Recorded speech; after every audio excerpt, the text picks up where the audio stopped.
the vibe that you're distant. There's something about you that's different. I see it in your eyes. Something isn't right. Tell me again what I'm missing. 'Cause you're fading out. We've been here before. Tell me again, just tell me again, and I'll make it right. Don't go through that door. Tell me again, just tell me again, and I'll make it right.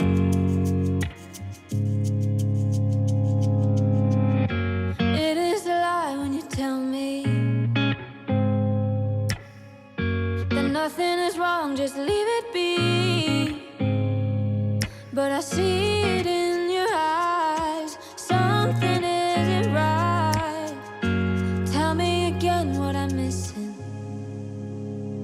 'Cause you're fading out. We've been here before. Tell me again, just tell me again, and I'll make it right. Don't go through that door. Tell me again, just tell me again, and I'll make it right.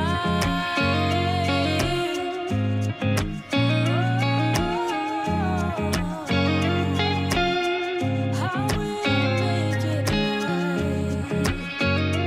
I will make it right. Tell me again, just tell me again, and I'll. 'Cause you're fading out. We've been here before. Tell me again, just tell me again, and I'll make it right. Don't go through that door. Tell me again, just tell me again, and I'll make it right.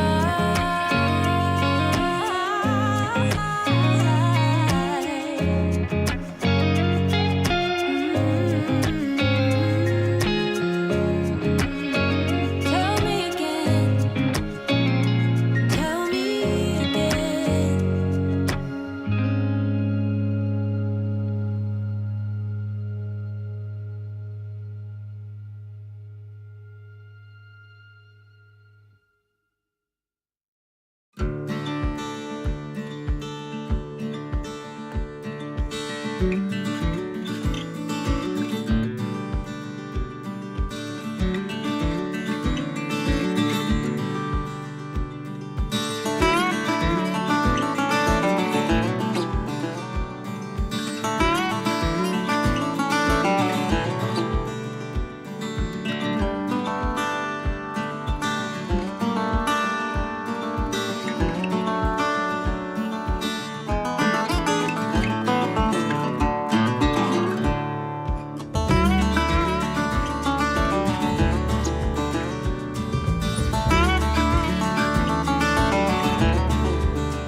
Rodney, happy Tuesday. How are you this week? Good, Andy. How are you doing? Good. Let me work on your volume a little bit here. Give me a test of that volume again for me. Hey, can you hear me? Yeah, it's a little muddy, but we'll get through it. Um, anyway, so did you have a good weekend? I did. I actually got to do some duck hunting in Arkansas, so Oh, all you did. good there. Yeah. Oh, How that's good. about you? I watched some football and went to the Van Gogh exhibition. Oh, really? Was that at Skimmerhorn or Shimmerhorn or whatever it is? No, that was over at I think it's called Art Space, Lighthouse Art Space, and it's this big projection thing of Vincent Van Gogh and his life. But I I couldn't begin to explain it, but it's really awesome, and I'm like into the old boy now. I mean, I'm into it, and I was there with a friend, and we really enjoyed it, and it was cool. It was definitely cool. So. Um, Was it his paintings there, or was it just that some kind of you seen it digitally or what?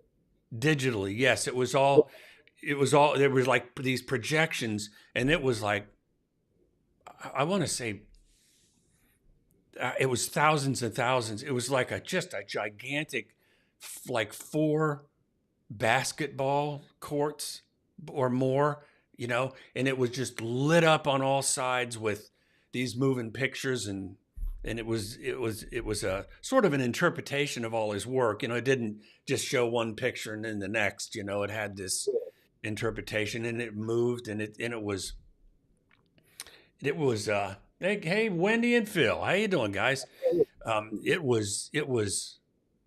was really something to see, and I had no neither one of us, my friend and I, we didn't have any idea what to expect when we went in there, because Yeah, what is an immersive experience? That sounds like dunking your head underwater to me. I don't know.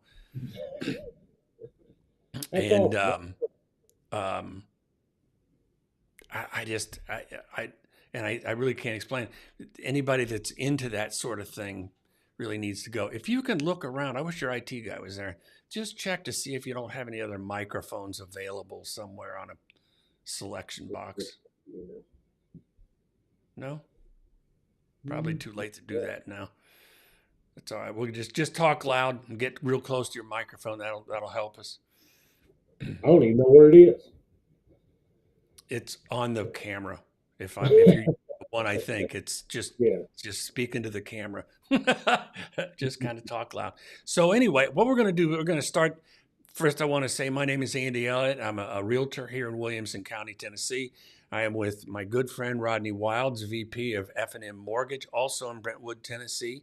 We're going to be covering quite a bit today. Did you have time constraints today, Rodney? Did you say or no?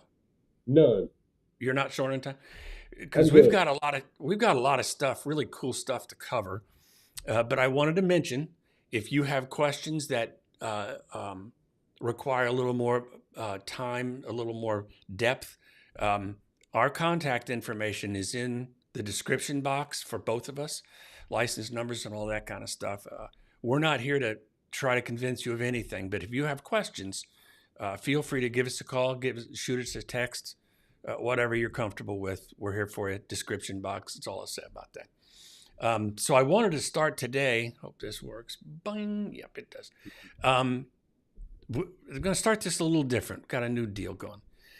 It's called the top news note of the day, and what I want to mention is there's a company. It's a holding company, I believe, called Anywhere, which isn't that an interesting name? But they own Century 21, Coldwell Banker, Sotheby's, Corcoran, Barb Corcoran from TV, Better Homes and Gardens. I believe that they own Move as well, and maybe Reology. They're a huge conglomerate. Well, they announced today, let me switch my screen here. They announced today, and I'll just read it here, that they laid off 11% of their workers. 11% of a company that big is going to be significant. But the point I wanted to make on this is they are ending their iBuyer program, and their version of it is called RealSure. I don't know that it made it to the Nashville area, but RealSure is being ended. And the reason that I wanted to bring that up to everybody today was because it looks to me, it's just me, that iBuyer, that program where somebody would approach you as a seller and say, hey, you want to sell your house fast, quick, cheap, easy, you don't have to fix anything. Those are basically iBuyers. There's different versions of them. Can't mention any names, but there's one you see on TV all the time. For the most part, they have gone away. And that's telling you, the reason I'm telling you that is because the market is changing dramatically. And these are smart people. I'm not saying they've failed at anything. They're just smart enough to know when to cut their losses, So that being said, I wanted to mention that. Do you have any particular thoughts on that, Rodney? Yeah, what is is it just because they don't want, it's not increasing so fast that they can't turn a profit in 5 minutes? What is the deal with that? When the trajectory of the profit, hi Angie, when the projection of the profit is flatlined, they've got no room to grow because in terms of profit. And I'm going to do a video on this at some point in the near future. The whole point of iBuying, and I'm glad you mentioned that. Here I go. The stuff that you see on TV has an absolute right to that. Guaranteed offers, market value, all those really slippery words. They're just because they have multiple meanings. With an iBuyer, the whole point was if home values is increasing 5% a month or 10% a month or any amount per month that's dependable, somebody can buy your house, fix it up a little bit, and then sell it in 3 months for a pretty handy profit. And that's what they were doing. That's what iBuyers is. That's the long and the short of it. And what they're selling, flat out, was convenience. Because there's a lot of sellers out there, maybe they're embarrassed by the condition of their home. Maybe they're running close to the bone on, maybe they've taken out the HELOCs on their houses, or, they could be running close to the bone on the value. So they need to find out how much they can get. Some people don't like to haggle. I know people like that. It's convenience. They're selling convenience, but it's really expensive. I mean, these iBuyers were not only charging 6% commission, but they were knocking off prices for the repairs they made before they made a guaranteed offer. And on and on and on and on we go. I'm going to make a video on guaranteed offer, and market value is not what you think, because market value is sold to sellers as top dollar, which isn't that curious? It can still be that, but market value isn't what you think. Anyway, that's what iBuyers is about. And the reason they're going out of it is they can't, if any of these predictions that we're going to mention here in a little bit come true, where the home prices drop, well, they'd be losing money. And I think the Zillow iBuyer program lost, I'm going to say millions, but billions. They lost a ton, and they did it a year ago. So Right. Anyway, it's important when a company like Anywhere cuts 11% of its staff and shelves the rest of the iBuyer program. What I'm aware of is Open Door is the one that's left, the commercial one. You've heard of, I can say his name, we haven't badmouthed, Mark Spain. You've seen that guy, guaranteed offer, that stuff. He's doing the same thing, essentially. Anyway, so what we're going to do now, and I've got something new for you, Rodney. We're going to come up on Rodney's rates. Here we go. Oh yeah. That's right. Oh yeah. Amen, brother.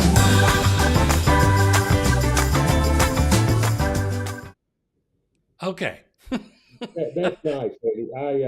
But could we at least wait till the rates got like a little bit better? Oh God, here we go. Hey guys, rates are 9%. There you go. Now get close to that microphone, buddy. All right, here we go. As you can see, we're still rolling from that big profit we gained on November 14th, and it's kind of hung steady. Week or so ago, we had a little bit of a dip, but you see it's recovered and doing nicely. still, um, I think we're in a good spot with rates. I think they're hanging steady, which means that eventually, like we'll get a floor right there. You can see that little line right there. That when we get that's called a floor of support, and it's hard to break through those floors of support once we get a good moving day average like we have here. So things are looking good on the rates. They're very steady. Not a whole lot of volatility right now, which is good. And That, that's pretty much it for the rates. that's excellent news on that. I mean, how can you not be happy about that, right? And something else that and it makes me think, with that happening, shouldn't that give us confidence that things are looking up to return to some kind of normal, in the future? Maybe not this quarter, maybe not this half, but doesn't that give us hope? It does me. What really gives me hope is when it bounced off that floor on, I believe it was November 10th or 14th. I'll look back at that. Yeah, November 10th, that it Mm-hmm. bounced off that floor of 7%, where people started buying that 7% pretty heavy. Yeah. That tells me the country says, okay, well, we don't care what you do. If rates get to 7%, we're going to start investing in that, right? We're going to start investing in more and mortgage-backed securities, which would supply and demand would drive that back down a little bit. So I am optimistic from my own interpretation from that. Yes. Yeah, and that's all we got. Because at the end of this show, everybody's going to see interpretation is all we've got. Right. Right. I mean, that is all we've got. Now, you wanted to cover another topic, which is buy versus rent. Is that correct? Are we still on for that?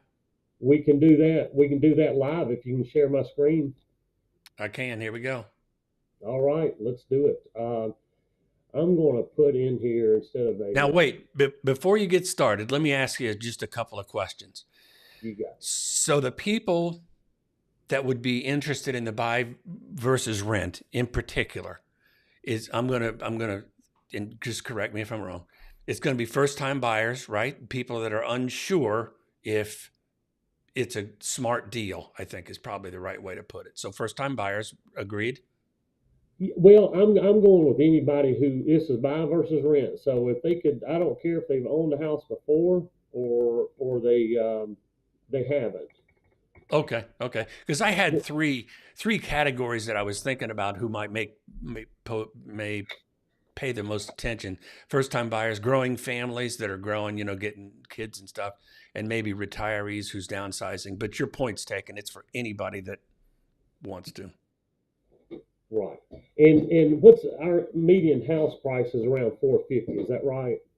I think so. If we were to look at Nashville, probably I could look it up live, but I think that's fair. That's fair. All right. So we'll just start out with a purchase price of 450. And we'll say, let's go into this. Property tax, annual property tax at 450. We're going to say 3,000 monthly. That's fine. 131. It says repairs and HOA, so that's going to be, that's a little different. We normally don't do that in there, but that's a good thing to make it. And let's say rates are 6.375 today, and monthly mortgage insurance. Did it tell us how much down? Okay, this is just at 10% down. 9 years before selling, it takes our historical averages and fills all that in. And then up here is where it comes to the where you look at, does it make sense to buy or rent? So you look at that. The cash flow difference is considering a big red 65,000. Well, that's most of your down payment and closing cost right there. Okay. So if you don't factor that in, it's pretty good. Over a difference of 9, your house appreciates 183,000. And over another 9 years, you go another way by paying down your debt 54,000. But what is shocking to me is you look at your buying up here at this estimated cash flow at the top. Yes. Buying year one, monthly P&I. And now look at your rent year one, 2,200. But look at it year nine, 2,900 now. Monthly expenses, over $3,000. Um, that's what's going to kill you. Is the increase in rent will absolutely get you in 10 years. And honestly, it, 9 years rent, I bet it's 4,500, not 2,900. Yeah, I was going to say that's pretty minimal. Yeah, even if it only goes up $700 in 9 years, you're still another $500 over your monthly housing payment now. And look at your cash flow difference down here. Your house is now worth 633. You only owe 350 on it. You get a little bit of a tax benefit, but you would have to talk to your tax guy about the tax benefit. Right. So yeah, you're going down here. You're going to pay your closing cost, your down payment, and it shows you go negative, but as you can see by the third year, or ninth year, you're at a plus 129. But as you can see, I like this number right here for most of it. This would make more sense to me. Is my house would be worth 633, and I'd owe 350 on it, but my payment's still that 2,500. Right. Yeah. So that to me is that's net. So they add the net gain of 129,301 in there, but I kind of take that like your down payment. I really don't take that as it's definitely a cash flow difference, but you're not losing that cash flow. It's still, equity in your home. Right. Right. Yeah. Yeah. It comes out of your pocket, but it stays in the house. I get it. Yeah. So that's kind of a quick buy versus rent, and just a good comparison because everybody thinks, oh, it's crazy to buy right now. If you factor in all these historical things that we've had, Tennessee, Williamson, historical appreciation average is 3.87. That's not, that's not off the charts, right? I mean, we just sit there and seen 10 and 15% in a year. So, all these numbers are fairly conservative. Right. Not to mention, you could at 6.3 rate. I'm going to bet within 9 years, you'll probably have a good opportunity to lower that rate as well, and even get yourself in a better position monthly. Yeah. And it seems to me, are we good with the chart now? Are we good with that? Yes, sir. It seems to me that what's I did a video recently for buyers, and yes, Angie, I am going to do that. Angie asked for specifically for home sales, but it's the new normal that we're talking about, and that's what you're talking about. When we're talking about rent versus buy, home values had been going up so fast that was just a completely different calculation. What you're talking about is more like when I bought a house, it was normal the question you'd be asked was, are you going to be in it 3 to 5 years? That's when you had a solid sense of, where your value was going to go over a few years, you're going to profit. But things just got out of whack this last couple of years. So we're going back. This is a good lesson in, I'm going to call it normalcy. I don't know if that's correct, but I 100% agree. I don't. We've been around long enough. We know that our houses, property values can't skyrocket year after year after year. There's going to be some ebbs and flows of it. I mean, it's just part of any kind of, to me, any kind of investment. Yeah, I know for me personally, when I bought a house, it was, hey, listen, it was kind of scary because you had this idea that you're going to be locked into a commitment, which aren't you with rent? If you don't pay your rent, you're pretty much out on the street that next week, right? At least with a house, it takes a minute. That's not a tip. But with all the down payment and the inspections, it was a lot of money out of pocket. And it was kind of scary, but golly, 2 or 3 years later, I think it was you I was talking about the difference in the equity I'd gain. Is like, really? And I did that by just living here. I didn't do anything special to the place. So anybody that's thinking about that, not trying to convince you, I'm just telling you, if on a personal level, yeah, it was scary, but it was scary worth it, in the end. Yeah, Um, well, I think it is for every home buyer. I think it is for every home buyer because there's a sense of like in a rent, I just feel like you could just walk out. If things got so bad, I mean, back in the day, if parents still around, you could just walk out and go live with your parents or whatever. right. A house is a little bit more different than that, right? You can't do that. But um, bet on yourself. If you're consistent and you go to work every day, bet on yourself and buy a house. I mean, that would be the advice I give you. Do not let that fear. That fear is just going to cost you a little money. But being conservative, I'm conservative, but Yeah, you are. everybody has.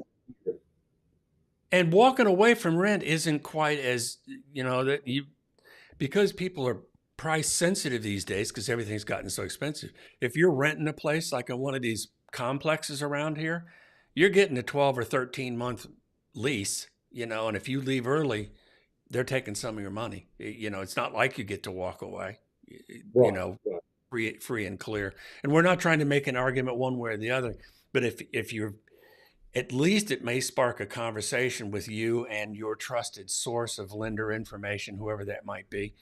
Um, at least that will start the process because you can ask, cost you nothing to ask, hey, where do I stand? How does it look? And can I afford it? Those are all legit questions. So very nice, Rodney. Thank you very much. And I hope you enjoyed that intro on the rate thing, though. Special. I'm gonna really like it when rates get back down to 4%. In a couple of years or whatever it is. Yeah, I'll do the show topless then. What? No, no. What? I didn't say that. Can you bleep that? Yeah. All right. So the next thing that we wanted to talk about was about stable markets. Here's the idea. What caught my attention was on our local news in Nashville. There was an article about. Uh, oh, sorry, I didn't mean to offend. There was an article about Nashville being one of the most stable markets in the country, and they were really kind of making a big deal about that. Which, yay, we're number 10. But I looked up the article, and we're one of 15. It showed a list of 15, and so I think that's what it was. Yes, and so I'm going to go over a couple of things with you, but. So here's kind of a couple of thoughts and see if you chime in where you want, Rodney. There we go. Finally, the market started to cool down a little bit. I mean, we know that. And so, especially with this rent versus buy, keep in mind that every day the market goes down, you as a buyer you have more of a benefit. Houses are getting cheaper. I don't want to be sounding silly, but they are. They are. So I say this because we don't have any idea. The market started to cool down. We don't have a clue on where the bottom is. We just don't. Some are saying the first quarter and the second quarter. Some are saying 2024. It's all over the map. And in this last segment we'll have after this one will illustrate beautifully to you that nobody really knows. And it's not that they're not smart people, but there's a lot of opinions. So in terms of stability, it's expected that those that did explode, like the places that went crazy, like all the places in California, and I've got a couple of slides for that. Let me pop this open. I'm gonna go under a screen share. Good. Yep. These were the places where the prices increased the most in 2021. I left out 22 because there's been such a change in this. But Idaho, we've all heard about Boise, Idaho going nuts. And we've also heard about them collapsing pretty quick, relatively speaking, I've heard that too, Angie. but there's Idaho, Montana, Arizona, Nevada. We go down the list. Tennessee, of course, is number 7 on the 10 states where home prices increase the most, and we'll get more specific about that in a minute. What interested me, though, Rodney, was on this list, you notice California's not there. Mm-hmm. It was like, how can that be? It's like people were worried about so many people moving to Tennessee and taking over, right? You know, we hear that, don't California, my Tennessee. We're like number 20 on the migration list. Let me look at something else here. Bear with me a second. Bang, bouncing around a little bit. But that's where those are going. It's expected that those that did implode will implode nearly as fast. I wanted to show you this one other thing. Here we go. Bear with me. I like this. These, I mentioned California. Gosh, Angie, you're familiar with these places. What? What's unclear? Angie's got very unclear. I want to make sure it's not me. But these are some of the most, the properties that went up the most in California. The first 6 of them anyway. I mean, that is a heavy percentage. That is a lot of growth right there for those guys to go through. And what they're expecting is that that those are going to be the ones that drop the fastest. Oh, really? Oh, okay. Okay. The picture was unclear, but we'll work on that. So here's about the stability question. The way they defined this was the probability that a random buyer purchasing between 2000 to present would have experienced a 5% drop and following the purchase. They used the current median home price and the percentage change from 2000 to the present to put this together. So here's what they look like. These are what they're saying is, tell me if that's clear. Is that clear? We're coming up on it. Can you see that okay? We're just kind of doing a check here. Is that clear? You hadn't shared it yet. All right. Sorry. Is that clear? It's too small to read for me. Is it? Well, I mean, I can see the center of it, like Oklahoma, Iowa, Alaska. Yeah, that's all I'm after. That's all I'm after. Anyway, so what they're saying is these are the small and the mid-sized metros with the most stable housing markets. And it goes down the list from Erie, Pennsylvania, Evansville, Kentucky. Those are the small places. And the mid-sized metros like Fort Collins, Little Rock, Asheville, that's a beautiful place. But they're talking about the stability in the markets and what they're saying. And here's the explanation, what they're presenting to us. It's too small. I don't know how to make it bigger. I can't make it bigger.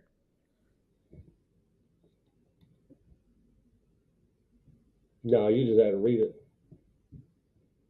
There we go. I'm just going to have to do it. Virginia Beach is number 15. Their chance of experiencing a 5% drop in the future here is 24%. Their largest drop was $49,000. $49,000. Median home price is $334 currently. Louisville, 22% chance of experiencing a 5% drop. And their largest drop was $12,000. The percentage change was 116 from 2000. I mean, that's pretty amazing. For Raleigh, 21%. The largest price drop was $30,000, $30,000. And I'm kind of going through this kind of fast because maybe they're small anyway. I'm sorry about that. I have to work on that next time. New Orleans, 21%, $26,000 drop. Salt Lake City, 20%, $78,000 drop. That's a big one. But here's where it matters to Rodney and I and anybody living there. We've got a 20% chance of the prices dropping 5%, just a 20% drop. They're calling that stable. But the largest drop was $26,000 Median home price is $452, so we were within $2,000 on the median. But here's the one that about knocked me out. The percentage change in the Nashville area from 2000 was 215%. That's how much prices went up in that period of time for Nashville. Second only to Honolulu, and we'll kind of scoot down. There's Houston. They dropped 16,000. $97,000 was the drop in Honolulu. Their prices went up 271. But I mean, it's an island. No wonder that did that. What's the median price in Honolulu? $928,450. So $920. how much did it lose in dollar amount? Well, what they're saying, the largest drop was $97,000. So 97. 1%? 10%? Yeah, 10%. 10%. Okay. Yeah. Yeah. And then Tulsa, $9,000. We get into the really small numbers. New Braunfels, San Antonio, Austin. And the only reason I'm mentioning all these is this. And I'll get to the last one. These last few, they have 0% chance of not being stable. They have 0% chance of over 5%.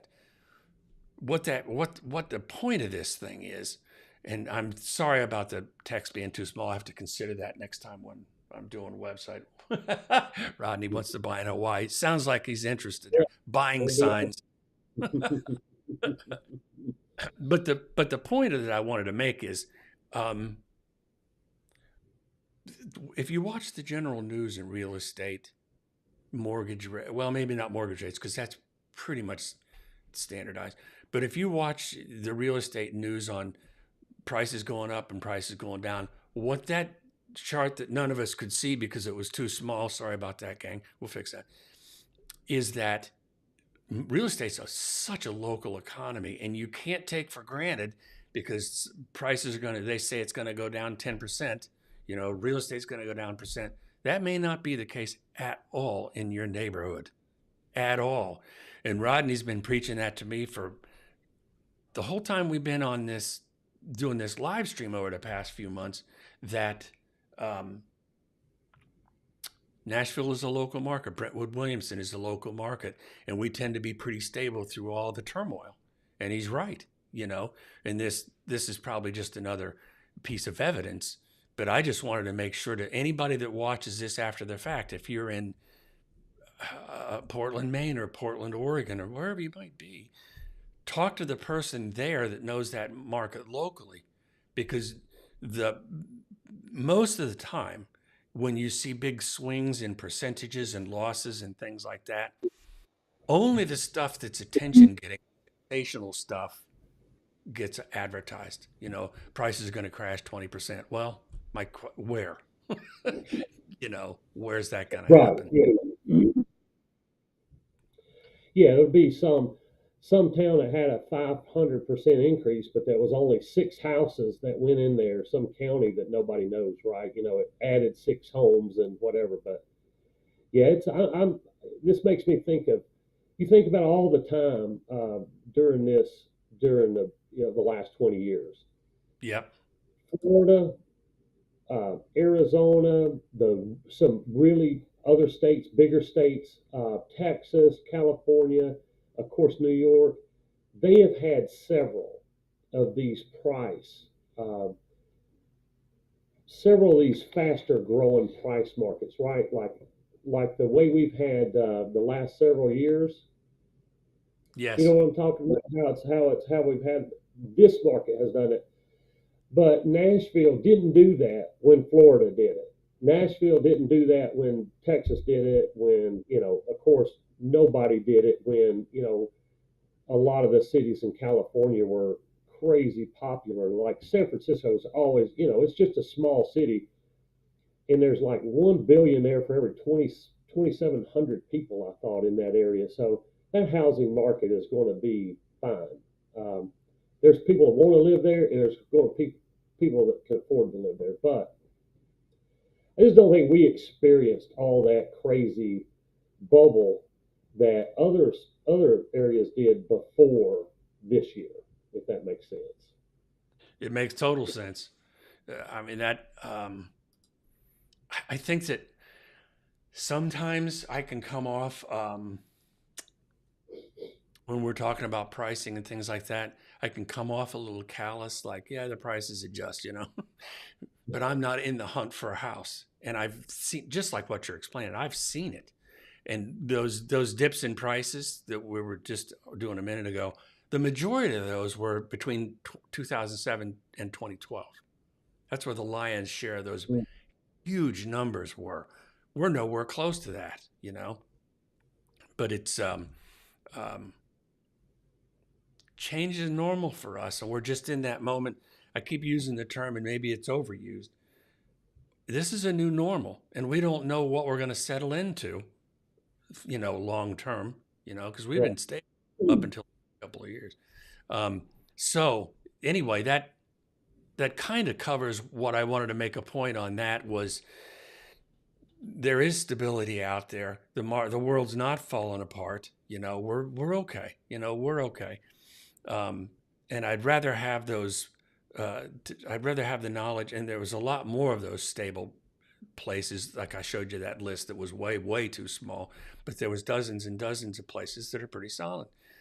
But what I thought we'd finish up with, if you're okay with, Rodney, and I don't know if you have the article pulled up, if you can see this or not. I got it on the phone here, yes, sir. You do? Because I mean, I Mhm. can try to show this, but I'm going to bet that it's just going to irritate people because it's small. I'll just ask her. Angie, is that just too small to read? I'm looking for guide directions here. It's pretty small, but I It's don't pretty know what small. their thing is. They might can blow it up there though, but it's pretty small. But Okay. Let me try something here. you've got 27. Oh, there you go. That's made it bigger. Okay.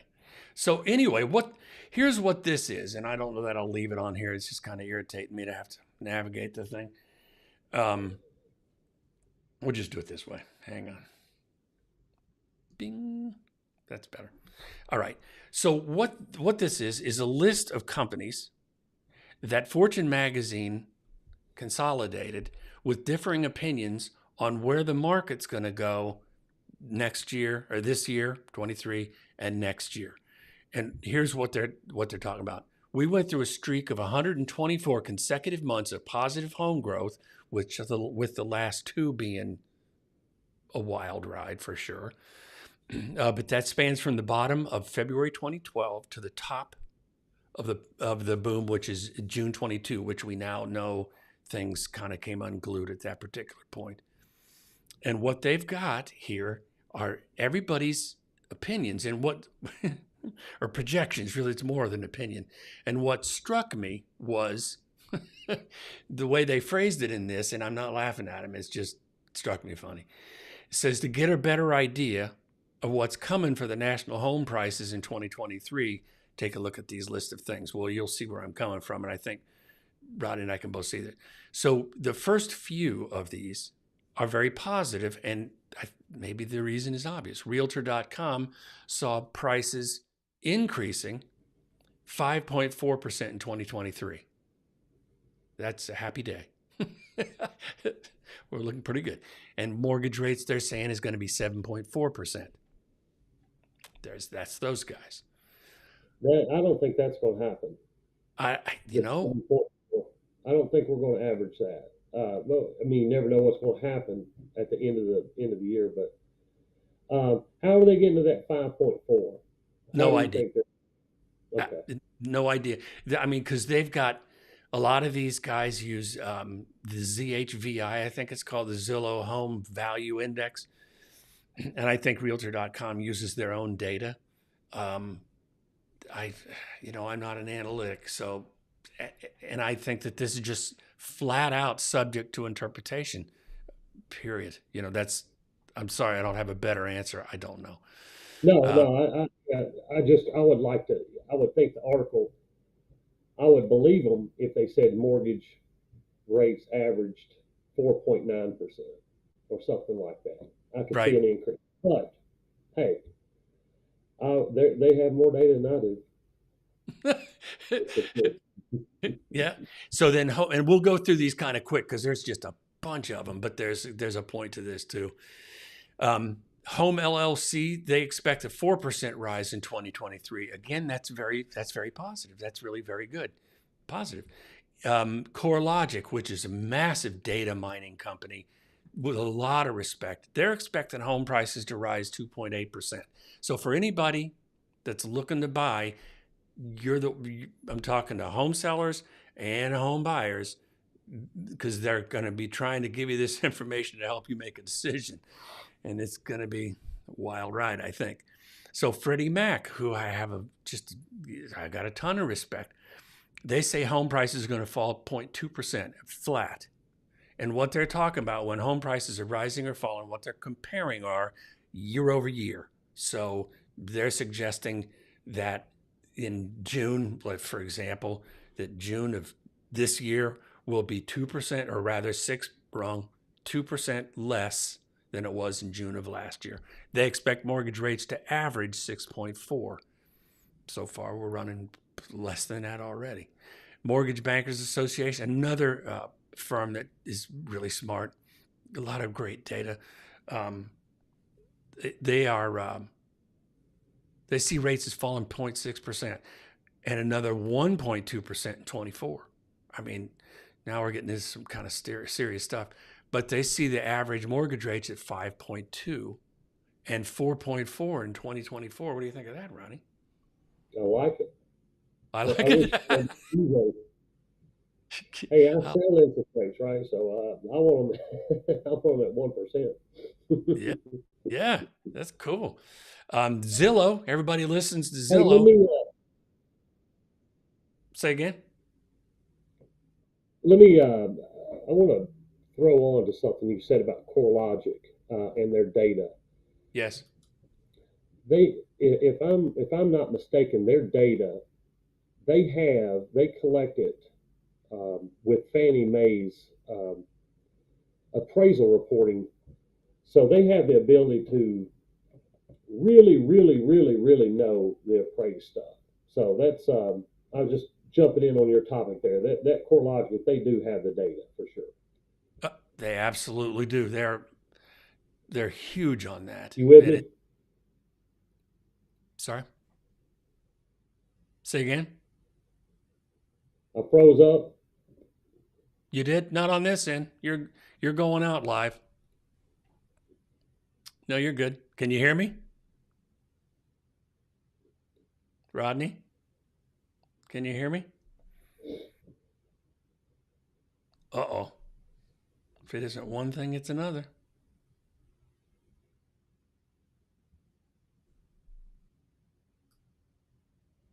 Well, anyway, I'm going to press forward. Hopefully that. Yeah. Yes. Rodney's texting me. Hang on, folks. Oh, he's gone already. Good. Oops. So we get to Zillow. So they're saying 1.1%. Fannie Mae says his prices are going to fall 1.5% with another dip in 1.4 and 24. Here we go. There we go. There you are. Can you hear me? Hey, was it something I said? Yeah. I mean, I'm telling you, you're talking about CoreLogic like that. No, I'm kidding. No, it's good. Yeah, I froze up. I don't know what happened there. I don't either. Fannie Mae. So we're up into Redfin. We're almost through this, folks. Redfin, golly, they may be a competitor. I'm perfectly fine with that. But man, oh man, you're getting applause from Angie.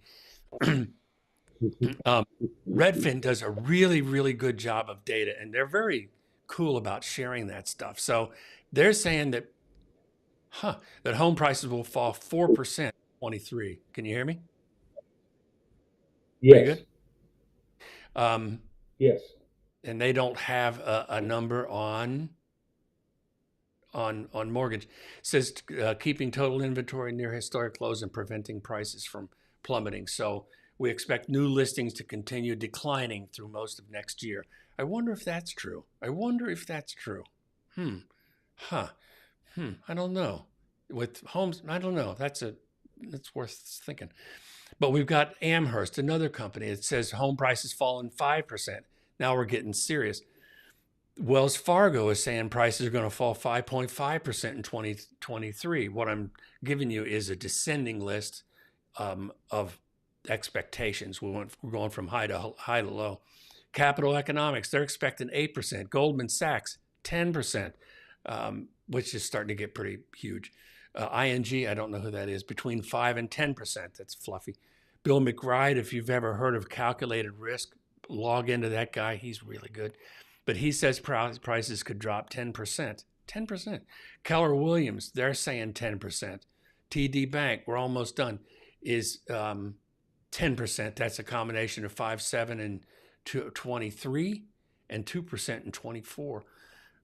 Wow, that's amazing. Morgan Stanley, 10%. It gets weirder though. Moody Analytics, 10%. We're going to zip down to Zonda. And I don't know much about Zonda, though they get quoted a lot. And they are predicting 15%. Now, if any of that comes true, we don't want that. KPMG, they're pretty popular. They're saying 20%. And these are the ones that I'm telling you, they get most of the press and most of the videos, frankly, on YouTube are going crash of 20% because it's clicky, you know. Yield Street, and this is what Rodney and I were talking about the other day, was 20% below the 2022 peak, which is huge. Pantheon, 20%. And John Burns, to finish it up, which is a highly respected company, John Burns Real Estate Consulting, they expect up to 22%, which the point of going through that particular exercise was the same as it was going through the stable market. And that is, it's risky to take anything that any of those guys, everybody, you got to take it all with a grain of salt, because 22%, I don't know, maybe someplace, maybe, you know, but we've got from +5 to -22. Now, my thought is all bets are off. What do you think? I think they're all right. I think we're going to see 5 in some areas. I think, and you know, if you had time to read that whole article, like Wells added, well, of course, the strong markets will see a modest to none, you know, drop in home prices. And you see comments littered like that throughout.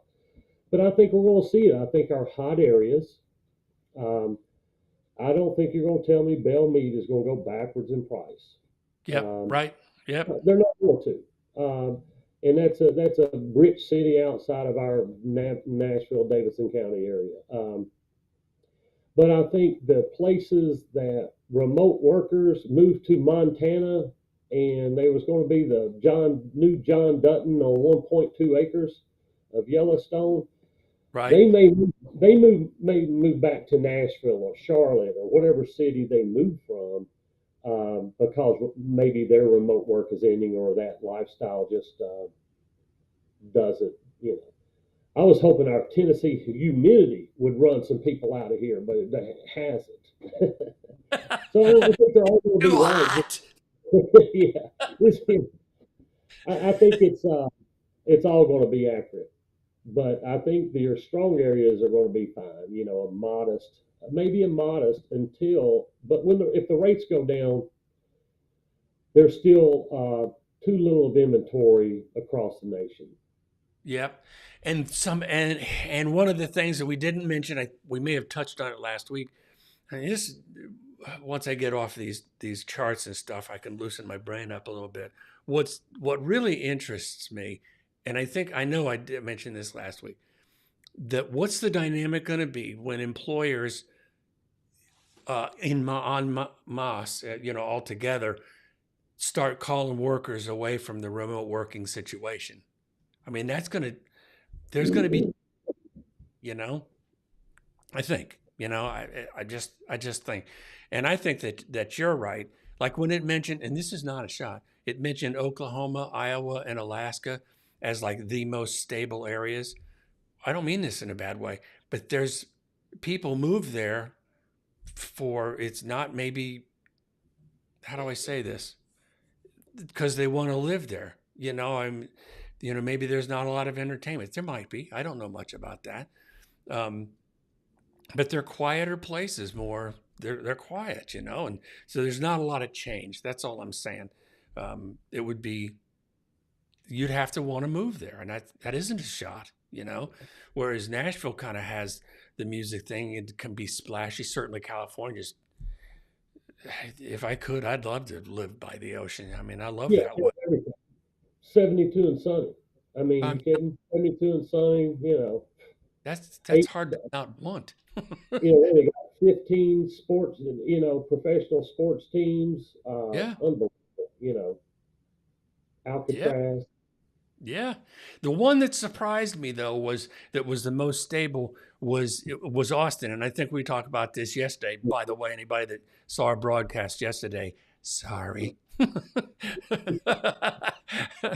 We were talking about Austin being a stable market, and my assumption when I was reading through the fastest growing places expected to drop fast. Well, Boston grew like a fast, close to number one, but they're saying it's the most stable. It must be because it's such a, people love it there. That's all. That's all I'm saying. People love Right. it there. They didn't move there because it's cheaper or whatever. That surprised me. I did. These are really smart people. So I think if what gets me about the real estate market is there's so much general information out there that I can't either, to be honest with you, Angie.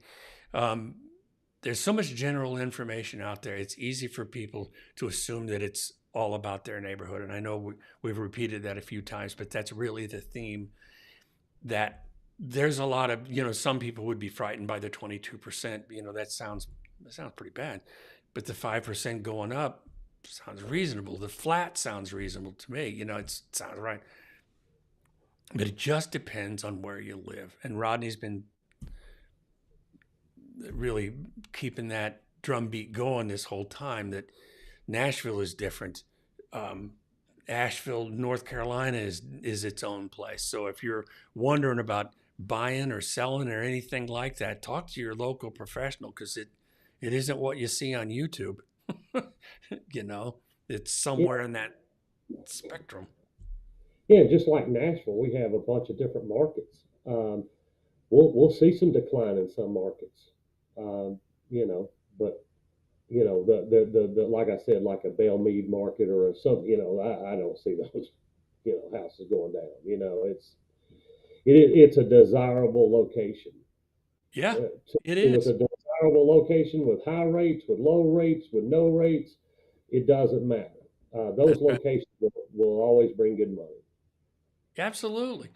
And you know what? It's an established place. That's where what you'll hear the locals say. That's where the old money lives. I don't know if that's true or not, but might be the case, I suppose. Anyway, so what we covered today was companies are doing massive layoffs. iBuyers pretty much seems to be out of the picture, and there may be a few random ones. If you're looking into iBuying, my suggestion is be really careful, because they may or may not be around very long. We talked about stable markets, which is a pleasing thing that they do exist in the midst of what feels like chaos. There's good things going on. It's okay, and the stability will spread. It will. It'll settle down. And then we talked about something big happening, meaning everybody has an opinion on where the rates or where the prices are going to go. Certainly, where the rates are going to go, and the payoff on that is nobody really knows. So Hmm. if Hmm. you're don't let any of the numbers that you see scare you off. If you're thinking about doing something, scare you off from at least checking it out. Ask that initial question of somebody that you trust. Is it smart to do this? Because that's a local question, not national. So that's all I've got. Rodney, any final thoughts, buddy? No, I'm with you. That's it. I would check it out. Because it's not neighborhood specific, but it's area specific. It's your person your trusted source can tell you what the stats are in those neighborhoods and what they're doing, and just kind of get a feel for it for yourself. And that's the true data. We're looking at national data, city data, state data. If I was looking, I would be looking a lot smaller level than what we're looking at now. We'd be pulling comps in a neighborhood or a school zone or whatever. Right. Right. Yeah. Sometimes even zip codes are too big. I tend to go for the neighborhood specifically. That's my method. But you're absolutely right. Rodney, thank you for today. It was a great show. Sorry I had to drop out for a second. You know what? It's all right. I violated some rule to get kicked off. We'll figure what that is. You did. The live stream gods, they were like, click. I'll have a talk with them, and we'll send in an appeal. That's what we'll do. Hey, listen, I'll talk to you and everybody. Phil's got a Titans question. I think that's for you, isn't it? Broncos here. I would be a Broncos fan. Mm. Although I like the way this Cobb looks, man. I'm going to tell you. I hope he sticks around. I really do. But which one? Dobbs? Cobb I believe his name is Joshua Cobb. Yeah. Boy, I He's tell you. a Tennessee quarterback, yeah. Quick release, been a backup 6 years, comes out, shows him how it's done. Lost this last game. That was tough. Hey, yeah, Wendy, Philip, Angie, thank you so much. Angie, we got a problem. Hey, I'm not a Broncos fan either. I used to be till they had Russell Wilson, so I'm this one. I'm Angie, sorry. I'm a 49ers fan. I don't know where she's at, but I'm a 49ers fan. If you can, I'm going to show you this before we check out. Let me go look at this. You see that corner, that picture up in the corner? That is John Elway's signed photograph right there. Yeah, that's a nice one right there. So I am indeed a fan. So I've been a little bit of a Broncos fan my whole life because my older brother was, but I'm a 49ers fan. So when they hired Russell Wilson, I'm out, right? I mean, that dude's just been a Seattle quarterback. He's been in our division. I don't even like the name Russell anymore. He was just a mole they put in there. Seattle sent him down as a mole just to lose on purpose. He threw the game. He's better than that. He sure has been a lot better in Seattle than he was in Denver this year. That was awful. Golly. Anyway. I mean, it's a Hall of Fame quarterback. He played worse than I've ever seen a quarterback play. I'm telling you, it's humiliating. Look, these guys get us off on thanks, Phil. You guys talking about football now. It's like politics. Yeah, we should start that. We could get into sports, man. We could do well with that. Rodney, I'll talk to you. Thanks again, everybody. And sorry about the Broncos thing. Talk to you next Tuesday, buddy. All right, see you, bud. Okay, bye.